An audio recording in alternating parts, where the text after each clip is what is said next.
So till now we saw two forms of the goddess out of the Navadurgas. That is, first is Shailaputri, second is Brahmacharini, third is Ma Chandraghanta, who is usually worshipped on the third day of Navaratri, and she is also an avatara of goddess Durga herself.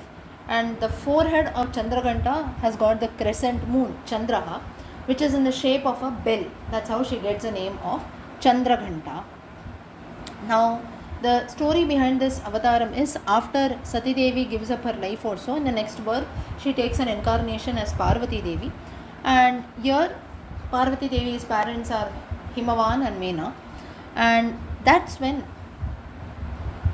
Narada, in the next avataram as Brahmacharini, we know that Narada comes to Parvati and tells her to observe a lot of strict tapasya also, and finally Parvati, she does a lot of tapasya also, and she marries Shiva. Shiva also agrees for the marriage.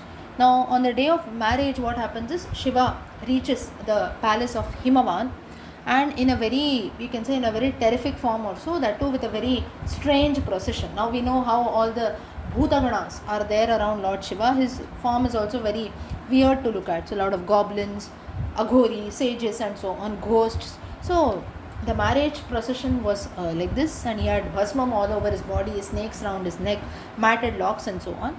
And that's when Parvati's mother and the other ladies who are there, they are all in a state of shock. And that's when, to avoid any kind of embarrassment also to her family as well as to Lord Shiva, Parvati Devi, she transforms herself into a very terrifying form, which will be somewhat similar to Lord Shiva.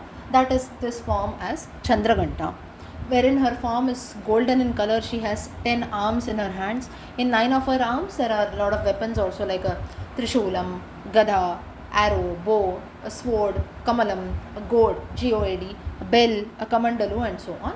And while with her 10th hand, it is Abhaya Hastam, as if she is blessing her devotees. She rides on a lion also. So this form of the goddess shows that Adi Shakti can also get into a very terrible form with her enemies. At the same time, she is Karuna Swarupi also. So that Abhaya Hastam that is there actually shows her compassionate nature, her motherly nature towards her bhaktas. And that's when, in the form of Chandraghanta, the goddess, she prays and tells Shiva that you please take the form of a handsome prince also, so that my family members will be very happy. And please ensure that the marriage procession, which has got all kind of weird creatures, let that also be turned a bit normal also. Shiva thus changes himself into a form of a prince with lot of jewels and so on, and that's how the Shiva Parvati Vivaham takes place. And this day of their marriage is celebrated as Mahashivaratri festival every year. Now, by worshipping or by the grace of Ma Chandraghanta, all kinds of sufferings, mental worries, then different hurdles like ghostly hurdles, some people get those bad dreams and so on, all that will be eradicated, and she ensures that one will be free from all kinds of fear, bhayam that is there, and there will be a lot of divinity that we develop if we, and also we, success will be attained in every walk of life. So Chandraghanta, this form of the goddess, is ever ready to destroy all kinds of negativity, wicked things that are happening, but at the same time, to a devotee, she is very much kind and compassionate in nature. So she is a mother who will shower her love, peace, prosperity on devotees. At the same time, she is very much dangerous and terrible to her enemies. So this is the third form, that is Ma Chandraghanta. The fourth form is Ma Kushmanda.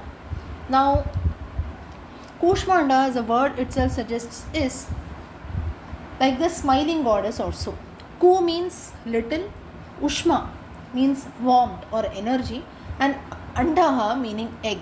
So one who is a creator of this little cosmic egg also, that is a universe, that's how the goddess gets this name of Kushmanda. So very happy manifestation or a happy swarupam of the goddess is this form of Kushmanda. Now, how the story of Kushmanda Devi goes is, it is believed that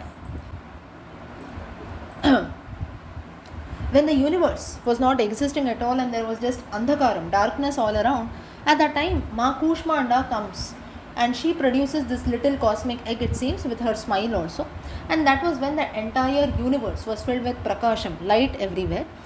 It is believed that she is the source of all the energy in the universe. She lives in the between the sun. She provides energy to all beings, and she is also said to provide direction to the sun god, it seems. Now, it is believed that Ma Kushmanda is said to have created the first beings. There were three supreme goddesses. With her left eye, it seems that she creates a very terrifying form, that is Mahakali. From her center eye on her forehead, she creates another form, names her as Mahalakshmi, and she is also a bit ferocious. Not as much as Mahakali, but a bit ferocious. That's why you see wealth or power can make a person mad, at the same time chanchala, right? Fickle minded. And from her right eye, a very much, you can say, very smiling form, a very benevolent or a paropakari form of the goddess, which was Mahasaraswati, which was very, you can say, silent, Shanta Swarupam. From the body of Mahakali further, you have a male and female who took birth. That male had 5 heads, it seems, and 10 arms. He was named as Shiva. And the female had 1 head and 4 arms. Her name was Saraswati.